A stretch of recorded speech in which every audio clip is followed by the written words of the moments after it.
Well, good afternoon. I now have the pleasure of introducing our luncheon keynote speaker. Vice Admiral Jan Tighe serves as the Deputy Chief of Naval Operations for Information Warfare and as the 66th Director of Naval Intelligence. She's also the Information Warfare Community Leader. Previously, she served as the Commander of U.S. Fleet Cyber Command and Commander of the U.S. 10th Fleet, where she was the first woman to serve in command of a numbered Navy fleet.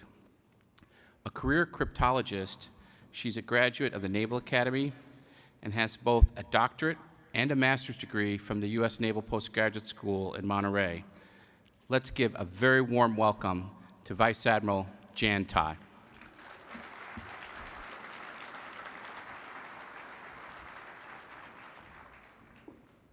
Thank you, Pete. Good afternoon. Everybody awake after that light lunch?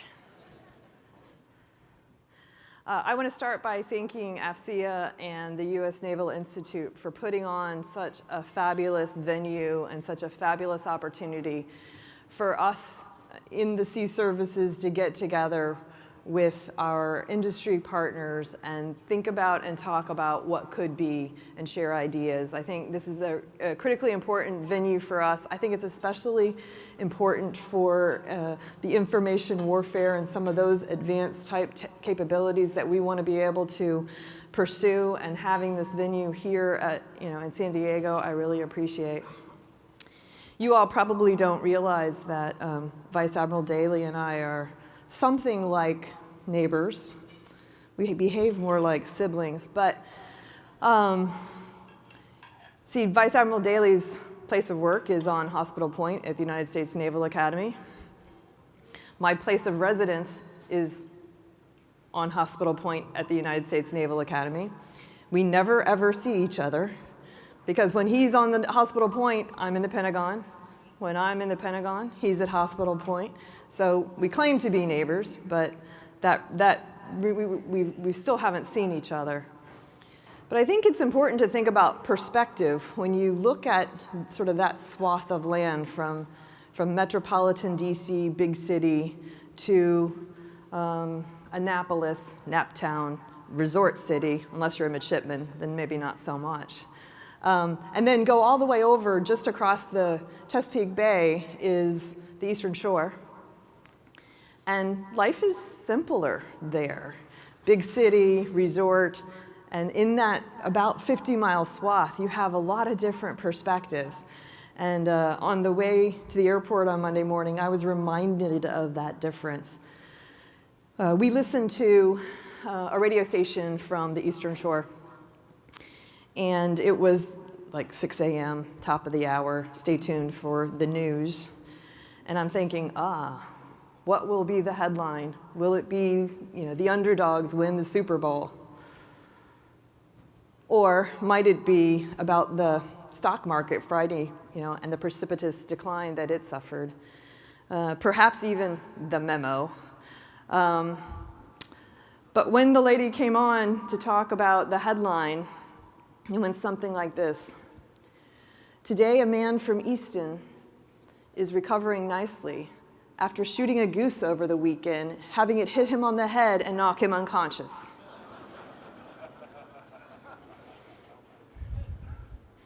So that was the highest news, fit to report. So in a way, an underdog did get reported on, but it wasn't about the Eagles. It was about the goose.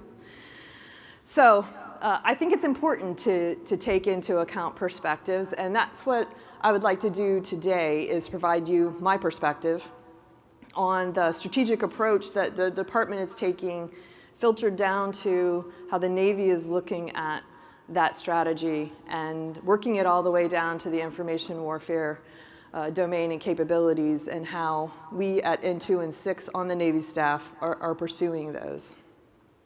Did anybody get to see the DepSecDef talk about the strategy yesterday? Yeah, so some of you. So the good news is I don't think I'll be duplicative, hopefully complimentary, if I do this right. Can we have the next slide, please? National Defense Strategy. the strategy of the department, framed under the national security strategy. And it is a recognition of return to great power competition. If you hear Secretary Mattis talk about it, he has described it as being the guiding principles for how we will behave in the department, what we will pursue, the choices that we will make. He acknowledges that he had to make tough choices in this strategy, and I think that's true. And I think what you will see over the course of the next weeks, months, years is those tough choices will play out, both in how we build budgets and in how we operate the force. And he's been very clear that this is his strategy to his subordinates. I thought it was very interesting that if you've seen the unclassified document, 11 pages, easy to read. How many people have seen it? Okay.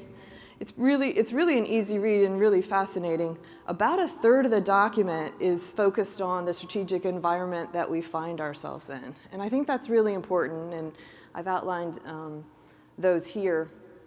But, I don't know how many people use Waze, but if you've ever tried to get directions to a destination and you don't know where you are, you don't have, the network, you don't have GPS or Wi-Fi, it's very difficult to get Waze to tell you where to go.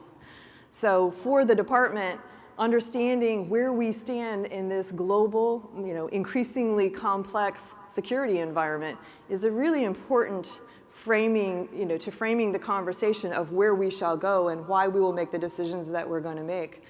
That long-term strategic competition with a focus on the strategic competition of Russia and China will shape the decisions that we make moving forward. And it really is, when you think about that competition, we're not playing on exactly the same playing field. You have the authoritarian rule. Admiral Swift talked yesterday at lunch a little bit about the rule of law, which we are more inclined to, and the free and open society. So in that strategic competition, we're not necessarily playing by the same rules. So it's something that we have to take into consideration all the time. We are clearly going to be contested in all domains, from the seafloor to space and cyberspace, the electromagnetic spectrum. And understanding that and preparing for it is critical, and I think that's a great tribute to have those kinds of discussions in here. The technological advances that we find happening aren't just advances that we can take advantage of. The cost of entry is low for our adversaries, so as a result, you have a sort of the changing nature of warfare. And we're going to have to be dealing with,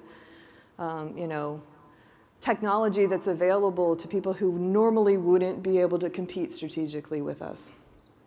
And then lastly, the acknowledgement that the homeland is no longer a sanctuary. Whether you think about America being targeted based on terrorist actions and to terrorize our citizens, or you think about the cyber threats coming against either individuals or against our commercial industries or against our critical infrastructure, homeland is no longer a sanctuary. And then just our digital footprint makes us vulnerable. The way that we behave, the way we in a free and open society live our lives, those are vulnerabilities that we've got to contend with and think about as we frame our strategic approach. And the strategic approach, the three big pillars in the strategic approach in the NDS is, along the bottom, building a more lethal force, is sort of that first pillar. And there's about 5 things underneath it. One of those is modernization of key areas. Many of those are information warfare related. Example, there is a focus on the nuclear forces, our strategic deterrent. And in order to be able to command and control our nuclear forces, we've got to be making sure that we're modernizing our nuclear command and control capabilities. Strategic deterrent, zero fail mission, #1 listed on the key technologies we've got to be able to modernize. Acknowledging space and cyber as a warfare domain and making key investments there, another area that we've got to be ready to continue to evolve our capabilities in. C4ISR is another element that they call out in the strategy as a key element to modernization. And you heard Detective talk a little bit about the importance of the cyber resiliency inside of our networks and inside of our industry partner networks, and the need to be able to protect that kind of information. So more lethal force, strengthen our alliances and attract new partners. And then the third is reforming the department for affordability and performance. And so we're going to be a lot of focus on speed in being able to change the way we do business at the speed of relevance is how they talk about it. So back to the more lethal force, one of the ways that CNO has translated that in down to the Navy is through the Navy the Nation Needs, what we call the Navy the Nation Needs. And that is thinking about the lethality in terms of naval power. How many people saw his heritage discussion, online discussion last week? Okay. So the way he talked about naval power was in sort of 6 dimensions. 6. When he got to the 6th, he said, oh, this is starting to get really complex. The only thing I could have done worse is put it on a slide. Slide? Oh, yes, she did. So the fact that you didn't see it makes it, good for me to talk about. When we talk about naval power, very easy to default to a single-threaded conversation of how, the size of the fleet, and that is important. We have had multiple studies over the last 18 months and multiple discussions with leadership about the demand signals on the Navy and how large, what is the right sizing of the fleet. And so clearly, there is consensus across our leadership that we're going to have a bigger fleet to be able to address that strategic environment that we just talked about. That is platforms, that is weapons. And for information warfare, that's an opportunity for more sensors, so that's good. And when we talk about, just the size of the fleet, CNO worries about people thinking, well, we just start pumping out copies of what we have today. And clearly, again, to that strategic environment, that will not be sufficient to the need. We've got to be able to modernize with high-energy weapons, with directed energy weapons, high-powered lasers, electronic warfare capabilities, and again, on the information warfare side, one of the most important things we've got to be able to do is modernize our networks in a way that we can begin to take, increasing advantage of the technologies that are coming in, getting to a modernized network architecture across the fleet. And then, so that's the bigger fleet, better fleet. That's by individual units. And then we talk about networking. We're not talking simply about the links and the communications. It's really about creating a fleet that is composable to the task or the mission that you may be going to get. We need to be able to have sensors and platforms and weapons that can talk to each other and understand the data environment and be able to leverage all of that information that we may be collecting out there to make us more lethal, to make our commanders at all levels, tactical, strategic, tactical, operational, strategic, be able to make decisions faster than the adversary. When we say networked fleet, we really mean that, not just the connections, but all of the technologies, taking advantage of artificial intelligence, human-machine teaming to grow our lethality and to grow the speed at which we can make decisions.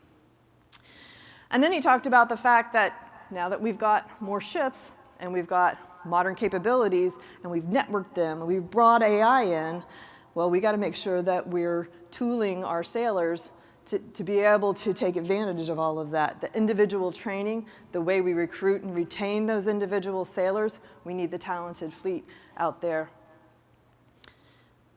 The agile fleet part of this really gets after the fact that we have we at OpNav spend a lot of time thinking about what are the right requirements. We are now working with industry on making sure that we're informing those requirements with really good, sage advice from industry on how we should do that. We hand over our requirements to the acquisition community, who again are iterating with industry on building. We recruit sailors and we train sailors to the technologies, and then we toss it over to the fleet. And the acknowledgement that we've got to be able to integrate these various new advanced capabilities coming in with new operational concepts is incredibly important to being able to take advantage of what the fleet we're trying to buy and provide to fleet commanders. And so, a big part of that has been the warfighting development centers in coming up with tactical tactics, techniques, and procedures, and coming up with concepts of operation, in blending together across the warfighting domains those concepts in a way that we have a real known and ability to practice ways of operating. The most recent Warfighting Development Center that just stood up as IOC is the Information Warfare Development Center. And we are very pleased and proud to have them working alongside all the other warfare areas to make information warfare integrated in all of those evolving concepts. And then lastly, the readiness. As we're looking forward, as we're planning for that future fleet, we've got to make sure the fleet is ready today to go address the concerns of the nation and to fight and win today. That is training, that is maintenance, that is logistics. And so clearly, the discussions and some of the discussions we had yesterday was about choices. And what CNO says is, it's a false choice to choose between modernizing and readiness. It's a false choice. I have to be able to do both. So I'm proud to say that, for about the last 19 months, I've served on the Navy's corporate board, and we have literally, raised issues up as we built the POM, and that would be POM 19, which we begin to roll out next week. Raised them up so that CNO and the Secretary can make decisions about how you balance across capability and capacity and the readiness piece. And so you can tee those up and look at where we are at any moment in time and allow for decisions to be made at the highest level across those three, things. Embedded in those three really are all six. And it's not a good conversation if you're just, devolving down into how many platforms are we going to have. And that's why the Navy the nation needs, has been presented in this kind of a way to recognize it's more than just the ships, and the ships are critically important. It is the modernized capabilities. It is the networked piece of that. And it is the new concepts coming in. So how does that apply to information warfare? Next slide. Nice pictures, huh? Everybody still awake? Okay. The way I think about information warfare and my responsibilities at OpNav in 2 and 6, one part of my responsibilities really are about writing the requirements, being a resource sponsor to the PBBE process for very specific programs that fit into 3 categories. The first is assured command and control communications. So do we have the ability, the tools available, the communications available for the fleet to be able to communicate and conduct command and control in a denied environment? How do we assure that command and control? How do we make command and control options that are resilient and can survive in a contested environment. So we spend a lot of time working with the fleet and with the TICOM and across our staff in looking for those options and building the programs and sustaining programs that are going to get us down the road for assured command and control. The second piece is battle space awareness. And again, that starts with understanding how the adversary may be arrayed from an ISR type of scenario, to understanding how our blue forces are arrayed, tools that help commanders understand both of those together, positioning, navigation, and timing capabilities in a contested environment, and just overall general awareness and the tools that we are pursuing to be able to bring multiple types of data together to allow decision making to go much, much faster. That's the battle space awareness portfolio. Multiple programs inside of those individual programs. And then the third is what we call integrated fires. So from an information warfare perspective, electronic warfare capabilities, cyber warfare capabilities, and then all of the links that bring those types of capabilities together so that you create kill chains both kinetically and non-kinetically, and can do it at speed, with the area of uncertainty that you need and the speed that you might need the targeting to be provided in. And so that's sort of the integrated fires portfolio. And in those three dimensions, we kind of think about both building a bigger fleet and building a better fleet. That's what that responsibility is about. Beyond the portfolio management, we have the Digital Warfare Office that stood up last year, and that's about getting after that networked fleet. How do we create the standards for both data and interoperability in a way that we're going to be more lethal, that we're going to have better speed of decision making, and make it so that individual programs across the Navy, not just in N2 and 6, but across the Navy, can adopt those standards and really create a future force that is fully interoperable and ready to go.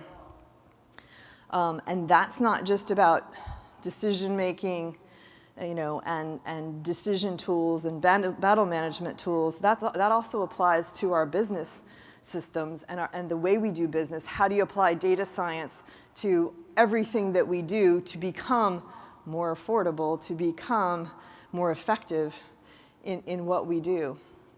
So Digital Warfare Office, when we think about building individual programs, it's a much different construct if you thought about building system of systems to be able to go create multiple different types of outcome in multiple mission areas, and to add to that the data science, the data environment, and the artificial intelligence, human machine teaming, deep machine learning that can enable us to act faster than the adversary. So that's where our Digital Warfare Office is focused. And that's working across all the systems commands.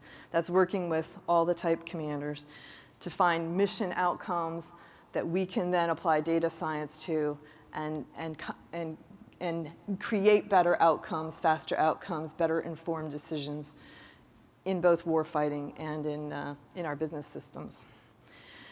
And then the next part of my responsibilities is, again, a cross-Navy responsibility, and that's about the cyber resiliency. And creating cyber resiliency in both our IT systems and in the operational technologies that the Navy uses for warfighting is a critically important piece of the puzzle for us. We are working, again, across all the systems commands and even the shore infrastructure and on the IT side to adopt the NIST standards for how to defend against cyber attack. The framework is identify what's most important to protect that thing, harden it, and then create capabilities that can detect anomalous cyber activity inside of your network or operational technologies, react to that, and restore. When we talk about resiliency, you will find that in the NDS multiple times.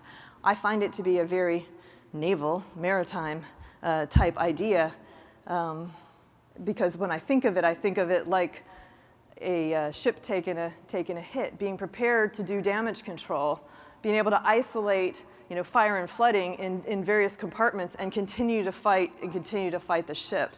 The same is true in cyber. We've got to create our networks, and that's what we are proceeding to do, create our networks and our operational technologies in a way that if something goes wrong, something goes bad, we can isolate that and continue to depend on other parts of the network. Not an easy thing, but that's what we are endeavoring to do. And so being able to detect anomalous activity and react at machine speed is also capabilities that we have to be able to put not only in our IT systems, but in our OT systems. And we are pursuing that across the Navy. We're pursuing multiple investments across the Navy. And Into and 6 leads that investment discussion for all the resource sponsors.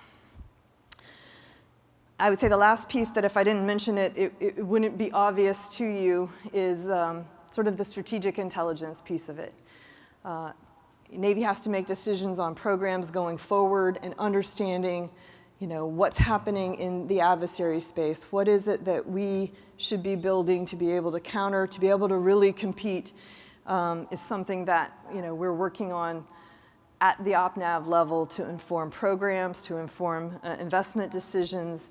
And so strategic intelligence is a critical piece of what we bring to the Navy staff to make the best decisions possible. So I feel like I've talked enough. Does anybody have questions?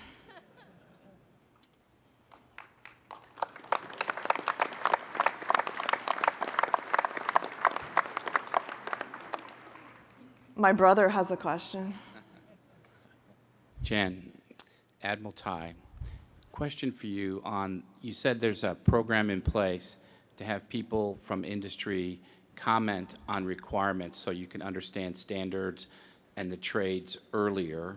And then you also talked about the fact that we throw those requirements over the transom to the acquisition community, and there also has to be a similar dialogue there. Because of the audience that we have with so many industry partners, could you just give a little bit more detail on how they can see into that process or get into the process on providing industry comment Sure. on developing requirements? Sure. Thanks for that. It's really a cultural change. It's a cultural change that it kind of goes back to what DepSecDef said yesterday. It's an acknowledgement that, we inside the government aren't going to have all the answers. There, I said it. We aren't going to have all the answers. And so, sequestering a team in a room, for 18 months to come up with what is the right set of requirements that we should go be pursuing without having discussions with industry in a way that can help inform, that's a really dumb idea. It's going to cost you this much money and take you this long. And, you could have something a little bit less for so much better. So we on the information warfare side have been using, all right, Boris, are you out there? Right. It's been sort of like an RFI process. What's the word I'm trying to use? You're asking me an acquisition question. I am an acquisition professional, but yeah. So it's just we just have to iterate, and I think we recognize that. One of the things we've done recently, as another example, and this gets back to DepSecDef talking about we shouldn't be making standards, you should be making standards, but when you're talking about data and interoperability, we have to make some choices. They need to be informed choices, but we have to make some choices, otherwise everything will have, individual data links that are talking to each other. So one of the things we've done recently is develop a draft policy about how we will do command and control and defense in a commercially provided cloud. So we drafted that up. We shared it with our service partners. We have been sequentially taking it to cloud service providers to go, does this make sense? Can you do this?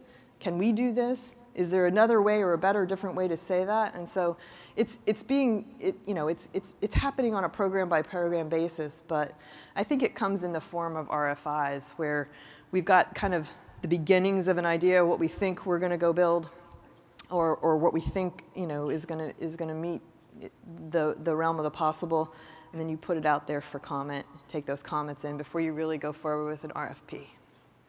That's how we're doing it.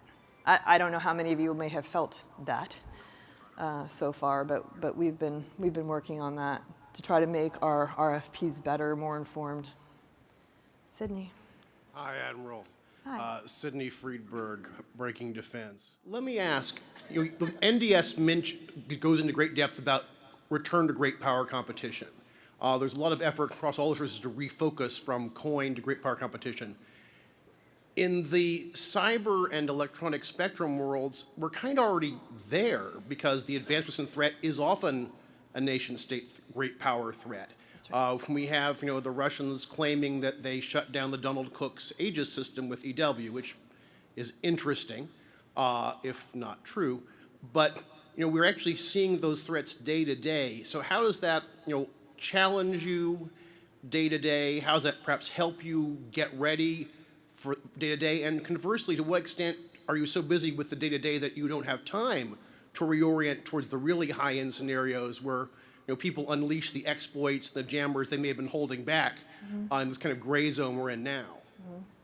Okay, thank you for the question. I think you're right, particularly on the cyber side, insofar as our cyber warriors have been very focused on the high-end threats, training to it, the advanced persistent threat. And so to the degree we can monitor and or see and or learn how those high-end threats are behaving in the network, we're training to that and dealing with it, if not inside of our networks, at least from a perspective of being able to follow the really quite robust cybersecurity industry that has been very good about dissecting and publishing those things. So I think you're right on the cyber side. We're dealing with that every day, and we're able to train to it.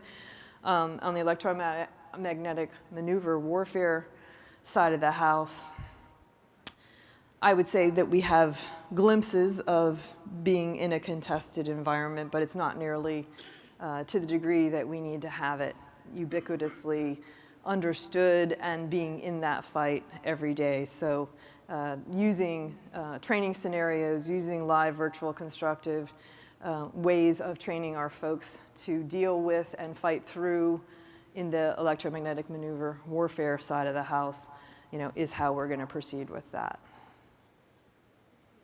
Okay. Good afternoon, Admiral. Captain Sean Knaubb. I'm the Marine Communications Detachment OIC over at Expeditionary Strike Group 3. One of the major problems that I've run into is C2 interoperability between the Marine Corps and the Navy, specifically when it comes to collaboration services. One, are there any discussions at the top of the Navy and the Marine Corps about maximizing the efficiency and the effectiveness of those C2 systems, specifically in regard to the network, so MXN talking to the Navy side and vice versa, and then even getting rid of the Marine Corps enclaves on the amphib ships? And if there are discussions, what are some of the solutions that they're trying to produce? Hoorah. All right. Thanks for that question. I'm going to start at the high level and probably not dive too deep into your question. I get to do that because I'm a 3-star. First and foremost, I think it's important to acknowledge that the Marine Corps has recently established a counterpart for me. We go to the naval boards, right, Whaler? And I have someone to sit with now. That's Lieutenant General Dan O'Donohue, who has a 2-6 type portfolio. And we have been sort of inseparable. Every Assured Command and Control Summit that we've had, every information warfare flag officer training symposium that we had, every discussion that's about the high-end fight and what we, the Navy, are doing with it, we've been inviting him, and he's been showing up.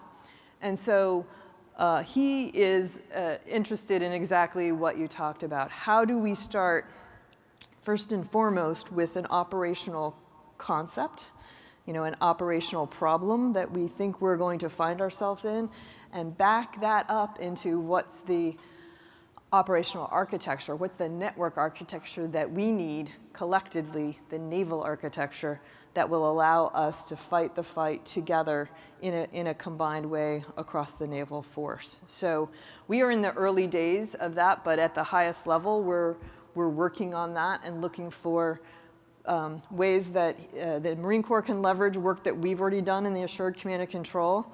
I don't think we're to a place yet that says you're gonna ride on canes, beginning tomorrow. Everything's gonna ride there, but that is certainly within the realm of the possible moving down the road, having a common architecture, and you wouldn't necessarily need a separate enclave for that. So I think that's definitely possible, and those discussions have begun, and we're working those pretty closely. Following up with the Marine theme, Scott Kinner with the Marine Corps Tactics and Operations Group. One of the things that the CNO touched, a talented fleet, and it's been nibbled at a couple of different of the discussion groups here over the last day and a half, is people, the people aspect. So right. two parts to that, my question to you. First, a lot of the innovation, adaptation, lethal, agile, those are all buzzwords unless you create an organizational culture that can live into those. So what, from your perspective, does the service need to be doing, services need to be doing to get after organizational cultural changes? And then tied to that is the entire HR talent management aspect, especially when it comes to your portfolio, if you could comment on those. Thank you. I think I can. The cultural changes that we need to be able to move faster is going to be the hardest thing we're going to solve. The reform of the department and then translating down into reform inside of our own services is a cultural change. CNO had an initiative back before he was a CNO, and he called it reducing administrative distractions. And it was sort of like, what are all those things that are kind of administrative in nature that we should stop doing so that we can focus on the high-end warfight? And he says he felt like he opened the cage for the lion to roam freely and do what lions do. But the lion stayed in the cage, So the cultural aspect of not knowing how to get out of your own cage is something that we're going to have to work on. I think in our competition for talent, the young people that we're bringing in today have a much higher expectation of how networked we are, of how they would do, how they would expect to be able to interface with our HR systems, our MPT&E systems. And I think we recognize that as a service. And so actually leading the charge into the digital domain is our N1 manpower, personnel, training, and education folks who are, have found exactly, how do you describe it? It's almost like a data strategy. What must we be able to do? How should we do this? And now let's go pursue the technologies that enable that. So we're piloting some of that work in the cloud in the near term, and CNO is driving that pretty hard, and CNP is a big part of that. I don't think I got the second part of your question, or unless I answered both of them in one fell swoop. Let's go with that.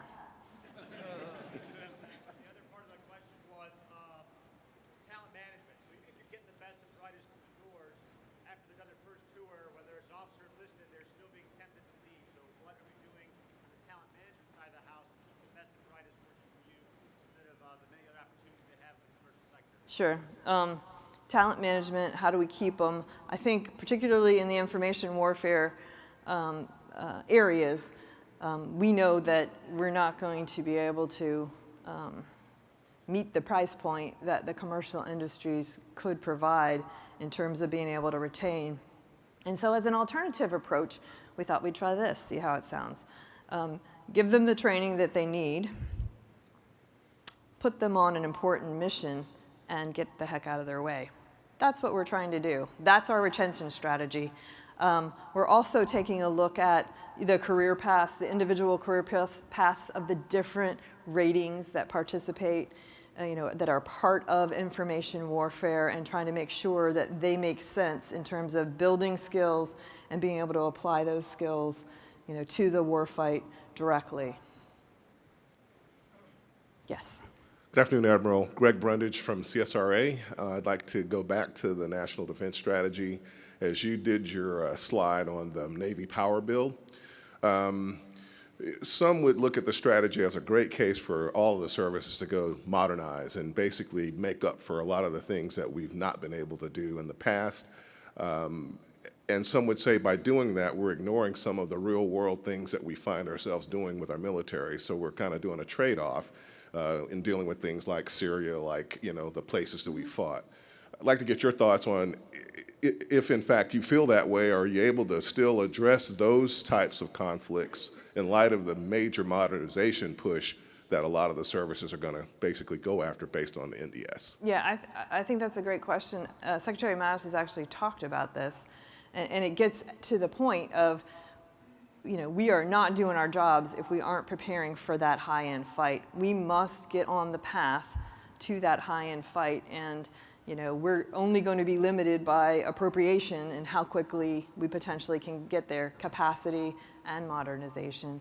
But at the same time, we're not going to abandon our responsibilities today and the fights that we are in today, and that kind of gets after the readiness piece. I do think that hard decisions will be made, have been made, will continue to be made on how we do force employment. What's the right force employment for the forces that we have available to go downrange as it pertains to, some of the fights that we're in versus some of the fights that we need to be prepared to be in. Does that work? Mm-hmm. Hi, Vivian Mashi with National Defense Magazine. I was wondering if you could provide a few examples of where industry could really help you, understanding that budgets are finite, but as you're moving from the gray zone to this high-end fight, where can industry really provide the technology you need for both defensive and offensive cyber? Thank you. Well, as I suggested, we need defensive cyber capabilities not only for our IT, but in our operational technologies. And that's an area that has not been necessarily very robust in the past. We have industries growing into that the operational technology side, but there's not an off-the-shelf solution for being able to defend the operational technologies directly. We're hearing a lot about focus in those areas when we think about critical infrastructure, wind turbines, dams, electrical SCADA, the power grid, et cetera. Even damage control, first responder kind of folks. And so our ability to take some of those kinds of technologies and bring them in to naval platforms is something that we're very, very interested in being able to do. And again, part of what DepSecDef talked about is how quickly can we integrate?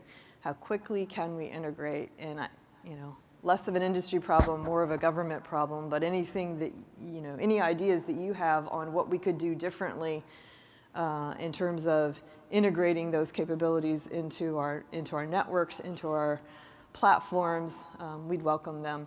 The other thing I would say is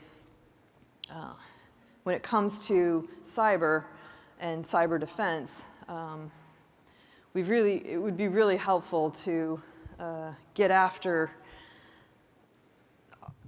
our authority to operate, our certification and accreditation problems. Problems are not the right word. The way we do that, the sort of mechanical way that we did it in DIACAP, we're moving into the RMF, risk management framework, but it's still, for us, kind of a slow process. So how do we get better and quicker? Continuous monitoring is one of those ways, but we've really got to get faster, because the idea of being able to turn software development, software projects, not buying systems, but building software to ride on our infrastructure, is something that the department is very interested in, and I think we'll get really, really good at being fast, changing at the speed of relevance to increase our capabilities in a software-based way. So once we do that, we, from a cybersecurity perspective, need a fast way of certifying those capabilities. We have some pilots in that regard, and some of it, again, is on our side in getting after the standards upon which, the security controls that you're inheriting. But those are two of the things that I'm thinking about that you could help us with. One more question. Yes. There's one over here. Yep. Ma'am, John Marcy with Netmaker Communications. I had a question listening to your portfolio and what have you. One of the blaring gaps I caught was a strategy on telecommunications. The telephony infrastructure is broke. We're talking about transitioning it to IP, but I don't hear any cyber strategy on how you're going to protect real-time service protocols within that cyber environment. Could you comment on that? I think that kind of falls into the same category of, we're not just talking about networks when we talk about cyber resilience. We've got to build, we've got to build a perspective that the folks working on the BCOs, and again, we depend a lot on DISA for some of that, have got to have the perspective of what would a cyber attack look like coming after a base communications office. What would it look like? What does resilience look like? How can we recover from that and sort of build those kinds of things in? The same is true on the power side, on our bases where we get the fleet underway. And so across the cyber resilience work that we've been doing, we call it a cyber XCOM, we look across all of those dimensions. And I think the base communications is a subset of our shore-based infrastructure that we're taking a look at. Thank you. Okay. Brother? Something right here for you. Okay. Admiral Tighe, thank you for that run-through on what is a very challenging portfolio. And on behalf of AFCEA International and the U.S. Naval Institute, we have a U.S. Naval Institute book here, Great Powers, Grand Strategies, New Game in the South China Sea, with an AFCEA bookmark. Thank you very much. Thanks, Pete.